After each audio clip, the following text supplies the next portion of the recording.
The story of the prophet Hosea is a source of inspiration to the Brothers of Saint Hosea, where God's faithfulness, love, and forgiveness is demonstrated in the midst of betrayal from an unfaithful lover. It portrays a God who is not distant and detached, but one who is vulnerable to love and grief. Our own grief led each one of our brothers resonate with the prophet's intense emotional sufferings and deep sorrow. In our brokenness, we felt God's presence who walks with us. God instructed Hosea to marry a promiscuous woman and have children with her. For like an adulterous wife, this land is guilty of unfaithfulness to the Lord. God commanded Hosea to live out a painful life so that in his heartbreak, his people will understand God's sorrow in their unfaithfulness. God's command to Hosea to redeem his unfaithful wife resonates to that inner desire of mercy and compassion in the midst of betrayal. A man's lived heartbreak becomes a living canvas for the divine heart. When betrayed, human default setting is anger and retaliation. The Book of Hosea reveals a completely different reality which the Brothers of Saint Hosea also experienced that led to its foundation. We often think of God in terms of absolute power, but Hosea portrays a God who allows himself to be deeply wounded by human unfaithfulness. The Hebrew term chesed, often translated as steadfast love or unfailing mercy, is illustrated here not as an abstract concept, but as a love that pursues someone even into the wreckage of their own choices. Mercy isn't a passive overlook of wrongdoing. It is an active, agonizing, beautiful choice to restore what was broken, even when the recipient has done nothing to earn it.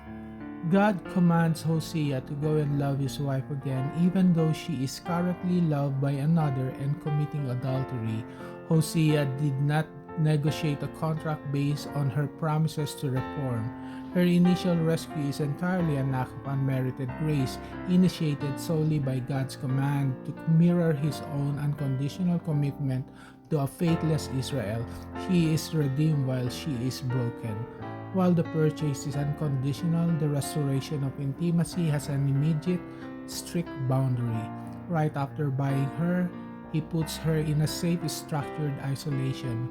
From a depth psychology perspective, this isn't punitive legalism, it is a profound containment. Gomer is stripped of her old coping mechanisms but hasn't yet fully re-entered active partnership. She is held in a liminal space to sober up, heal, and recalibrate to a life of fidelity.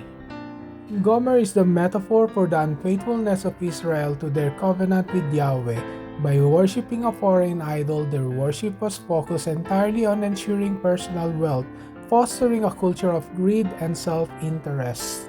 The ruling elite, wealthy landowners, and corrupt priests used syncretistic practices to justify their exploitation of the poor.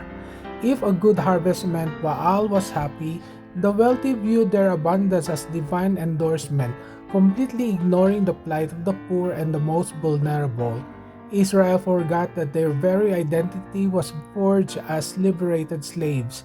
By adopting a system that crushed the weak to achieve personal wealth, they become the oppressors they were once saved from. Hosea argues that this spiritual adultery is so devastating because it directly results in the destruction of human community.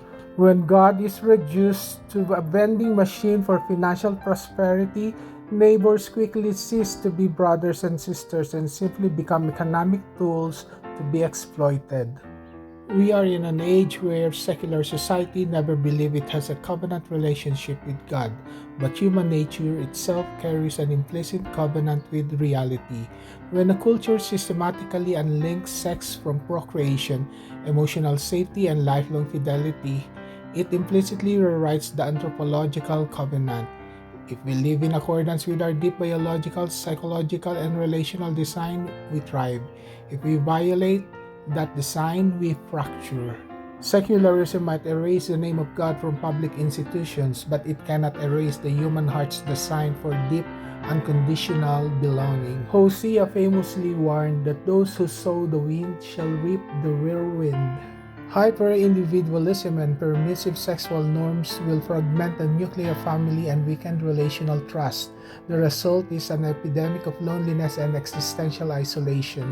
When sexual expression becomes a playground of fleeting transactional encounters, our capacity for deep, long-term emotional communication is compromised.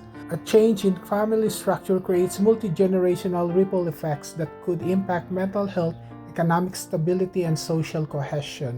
The power of the Book of Hosea is that it doesn't end in doom. God does not simply abandon Gomer to her self-destruction. Instead, He says, "Therefore, behold, I will allure her and bring her into the wilderness and speak tenderly to her." The inevitable disarray of a hyper-permissive society often serves as that very wilderness, the place where the false promises of modern Baalism finally run dry, exposing the deep hunger for something genuinely sacred, permanent, and transcendent.